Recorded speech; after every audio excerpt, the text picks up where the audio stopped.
Hello, this is William, your werewolf, and this is Werewolf, the podcast.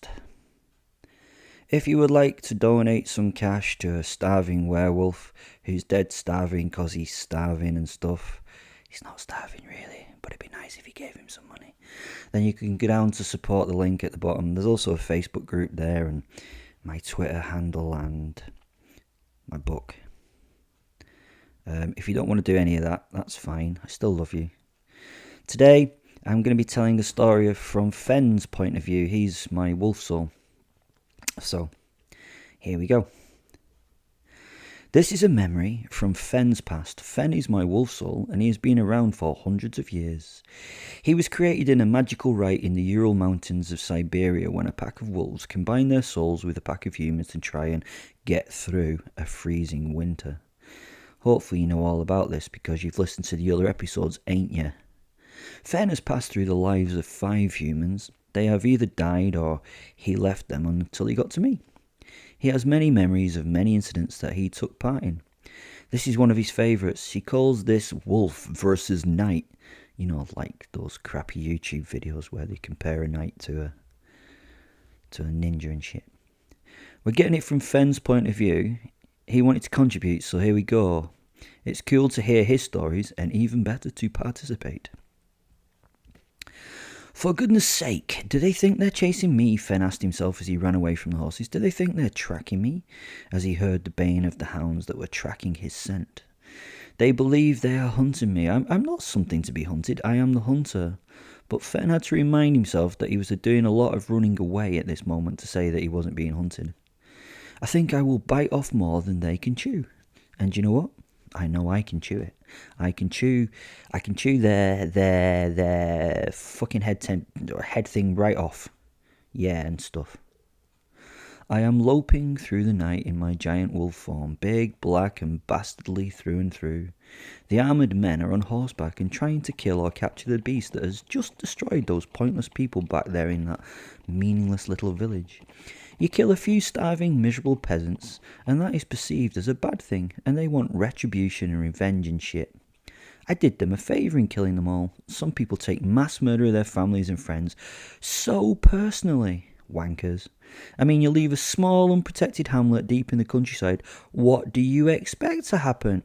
I mean, that is just teasing me, leaving it out there all easily attackable and quickly killable. It was like leaving a donut for a hungry fat kid in easy grasp. The horses that the knights rode were well trained. You could tell this as they were terrified chasing a werewolf, but were still following the rider's frantic instructions.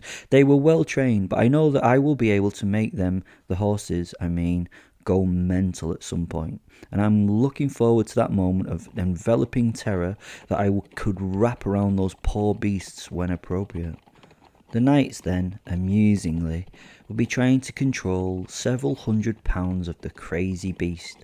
I also mean not me being the crazy beast. I mean the freaking out horses connected to the rider's balls, basically.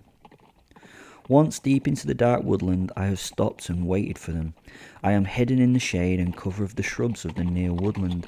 I allow them to go thundering past, lost in the chase on those big equine bags of blood, poo and fear that they ride. The last rider is a little more canny and cautious, looking around him and not charging on blindly after an invisible beast. He slows his nag near me, and I smile a huge and toothy-toothed grin.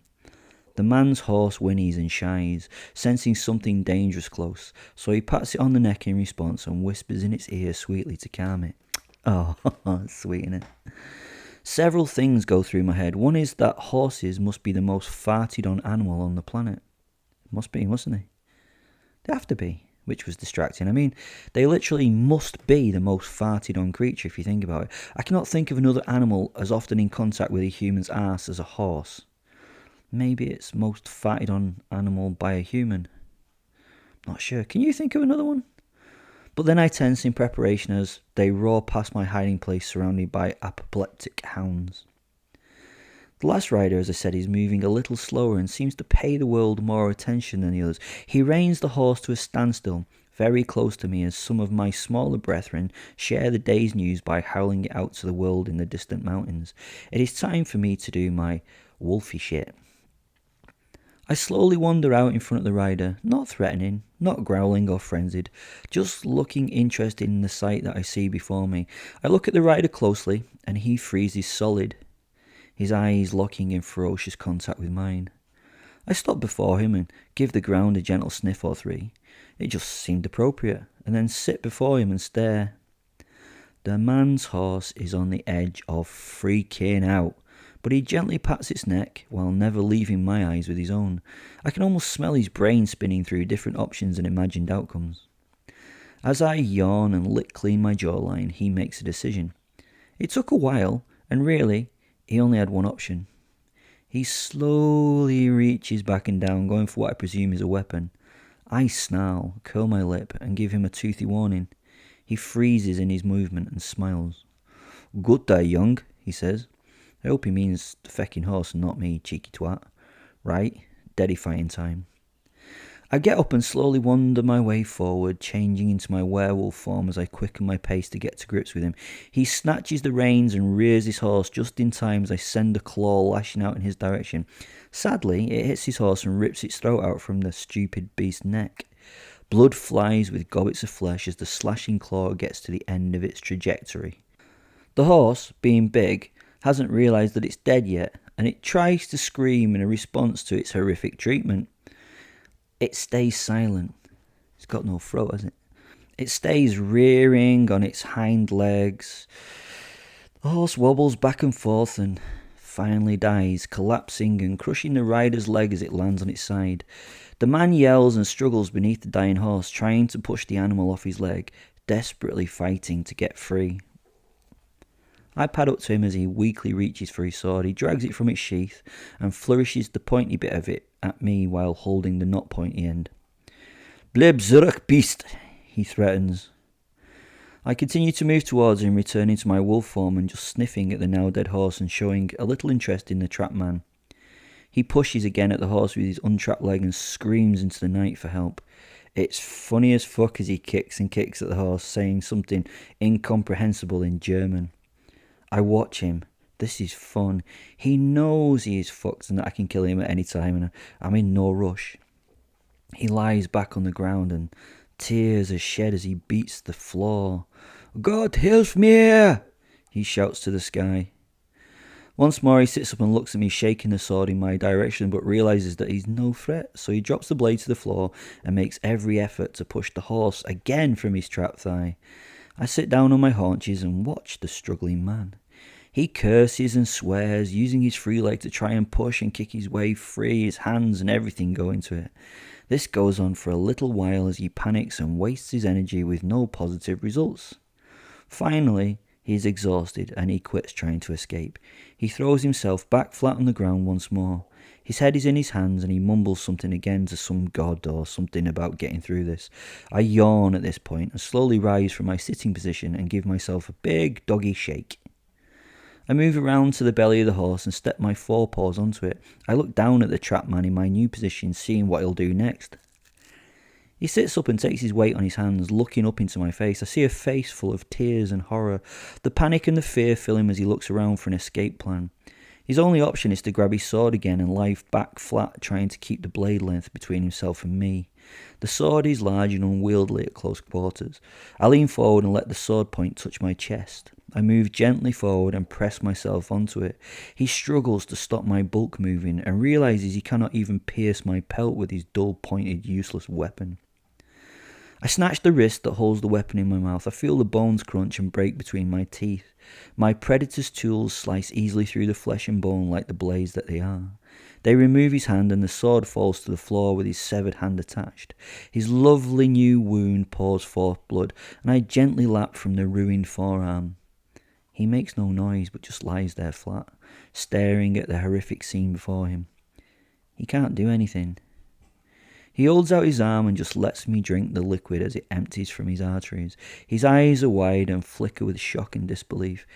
He passes in and out of consciousness several times, but finally he wakes and comes to some sense of reality, and clarity returns to his eyes. I move forward and place my paws on his chest and push him flat with my nose as he starts to yell and wail.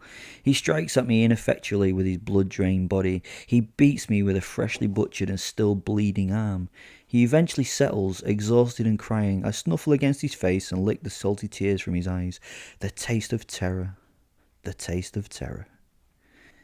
He knows that it's over, and he utters his final prayer to his God as I bite deep into his shoulder, shaking my head back and forth so my incisors and canines can rip and tear a large lump of flesh from his upper torso. I lift my head and juggle the chunk of quivering meat deeper into my mouth. The joy of eating living flesh. It tastes alive. Although the man is silent, I still sense he lives. I eat him. I take another bite and, forgive the pun, wolf it down. He hangs on to his life tenaciously in these final moments. He is dying in agony, and I will not make it quicker for him, but I have too many victims to play with tonight. I turn into the dark evening, now becoming the hunter of the hunters. There will be more empty beds and more lamenting women tonight, once my work is done. Here, horsey, horsey. Them across his stab jacket and humorously looked at them and then at me, realizing that they would probably, if not definitely, be fucking pointless. I mean, he looked humorously at them, in my opinion. In his opinion, maybe it wasn't that funny. I now stared in his direction. The fearless, patient man now felt real terror as I raged my fury vocally at him. The silence that followed this was deathly and uncomfortable. Now poor Keith just slumped and slid down the wall to a sitting position. I looked in his direction, snorted, and left him be to stride down the corridor to freedom. He would be able to tell his story to his kids and grandkids in the future. The day he met the Beast of Belmarsh and survived that meeting. Keith had been pretty okay, so fuck it, no need to murder him. He might write a book and make a fortune, get out of this shitty job, go on talk shows and do lecture tours, buy many more tanks of Guramis. I would make his life with this escape. A few steps away, I stopped and thought, nah, fuck it. I walked back to the prone figure and kicked his head so hard it smashed against the wall like a blood and brain-filled egg. He was too boring to live. I'd saved the world from his genes of a dullard. After this happy thought and pleasurable moment, I turned and made my way into the jail. I would need to find the best path to the outside. The best bit would be the mess I would cause getting there. This would be a great adventure. I was 1-0 up at the start of the first half. Let the game begin. It had taken me 20 minutes to make my way through the maximum security block. It was not going well for the maximum security team in the green and orange kit. It was 23-0 at this moment. My fur was sticky with snot, blood and a mix of body fluids and stuff. I'd chipped my teeth and damaged my claws, but they would heal in time. Yeah, I know teeth shouldn't heal, but I get a new set on each transformation. So once all the teeth are smashed and broken, I take a quiet moment in a quiet corner to quietly transform to get a new set. Pretty easy to get pretty new teeth. I don't have to go to Turkey. Sorry, got distracted by that. Back to the story. Now the shit had hit the fan because apparently I'd been spotted doing my shit. Fancy that, someone had seen me kill and murder on camera and had reacted to it. Quick reaction team, huh? I think not. I had only the final corridor to clear before I was out, but the response team were at the other end of it. The walls were 4 feet thick in concrete and apparently, according to Wikipedia, tank-proof. Sadly, they can add to Wikipedia that those walls are werewolf-proof as well. Even the mesh-topped open space in the centre had been impossible to break through. It was somewhat perturbing, so my only way out of the block was down the corridor of death and into the grounds, where a swift leap would have me clear the wall and become a free being in the big city. A werewolf in London. Fucking yay. The normal lighting had been shut down at my end of the corridor, and I was behind a steel-barred door and a cage wall. I was sat back in the shadows, waiting on seeing what would happen. The corridor before me was about 20 metres long and had no cover for its entire length. The corridor was a killing field ready to shoot the fuck out of anything that had made it this far. Every few metres there was another steel gate to get through, so I had gates to get through to get to the gun-toting security fellows at the other end. This was really, really going to hurt and spoil my day. On the other hand, though, I don't think that I could wait and think because more guards would be coming to back these up. The corridor was dark, and I could see the torches on the ends of the weapons at the end of the corridor, probably of which would bring my end. There were 5 of them pointing in my direction a moment, but there were another 5 men there also holding weapons, ready for them to move. I do not think they knew that I could see them in the lowest light levels, but they also fucking stank due to the stress they were under. So 10 men, 5 with combat shotguns and 5 with those L7A2 general purpose machine gun thingies I'd used in my training. The machine guns would literally tear me apart. Then at close range the shotguns would smear me into nothing. I would be pulverised. Me, pulverised. Pulverisation, I couldn't survive. Even I would be killed by being turned into nanoparticles of flesh. The only way I can get killed is like with zombies. Destroy the brain and that's kind of it. So what the fuck was I going to do? The quicker I was, the more bullets I may take. The longer I took, the more guards there would be. I sat in the shadows mulling my next move. I had an idea. I picked up a body that was not too broken and threw it at the gate. Dagger, dagger, dagger. Does not give any idea of the next few seconds' actual noise. Bullets ricocheted around me and nicked me in several places, even though I was sitting around the corner from the main destruction in the little hall. Shit, man, that body just fell to bits. Who knew how many hits that thing had taken in the 2 or 3 seconds of massively noisy gunfire? Fuckety fuckety fuck, what the fuck was I going to do? Then I thought, solid cell doors. Solid cell doors. I mean, those things are proper fucking thick. Would they be bulletproof? I went back to the block and found myself a door that would seem appropriate to the task of stopping projectiles. While looking for this door, I also looked for something else.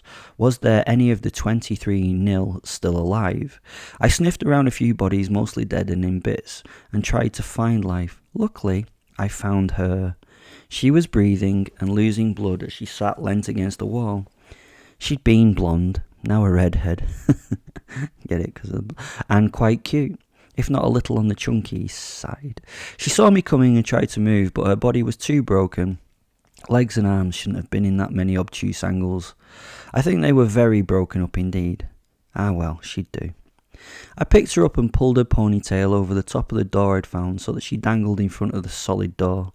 Who knew a ponytail could be so useful? Well, it's quite useful in sex, isn't it? She was a bit screamy and a bit cryy, but she would serve the purpose. "Leave me alone, what are you doing?" it said.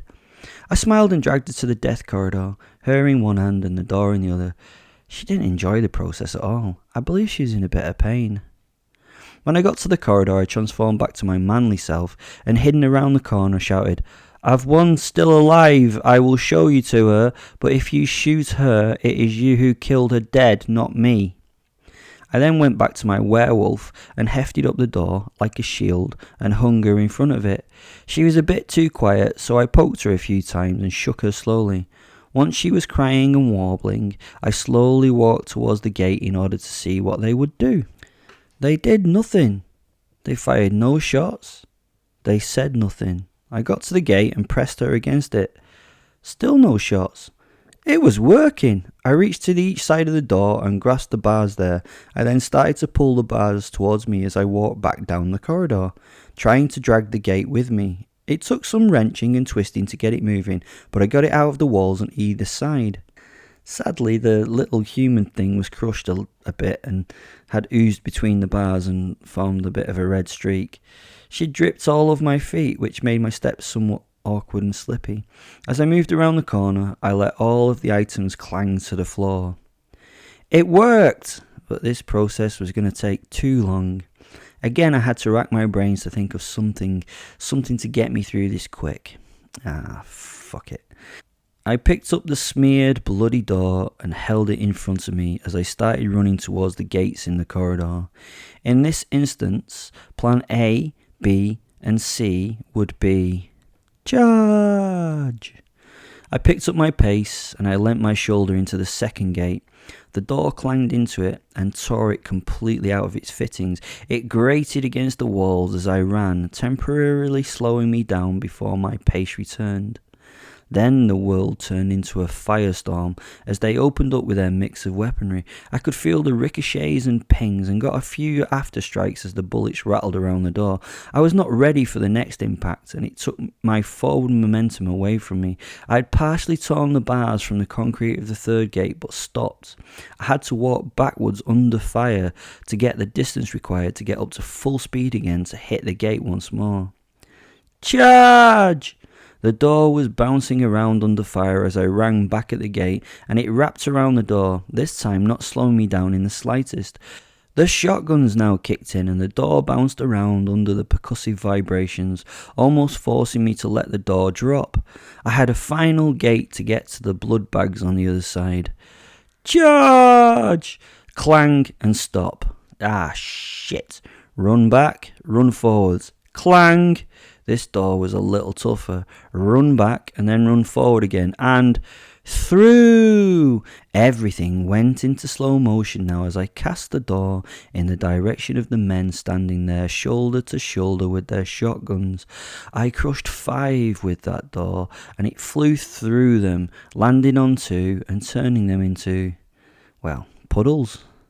Before they could react, I kicked to the left and kicked to the right, tearing and gouging at bodies there that were torn and wrenched to bits by tooth and claw.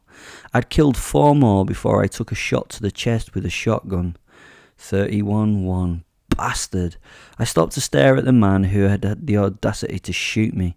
I placed my paw on my chest and lifted it to look at it. Ouch. Although the hole was already healing and I could hear the little pellets once stuck in my flesh be pushed out my body and plink on the floor over the sounds of the madness.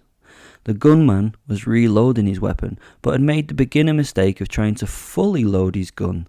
That took too much time. He should have just put 1 more shell in and fired. I snatched the shotgun from his hand and smashed it against the wall. He was the last man standing, and now I had time to teach him the error of his ways.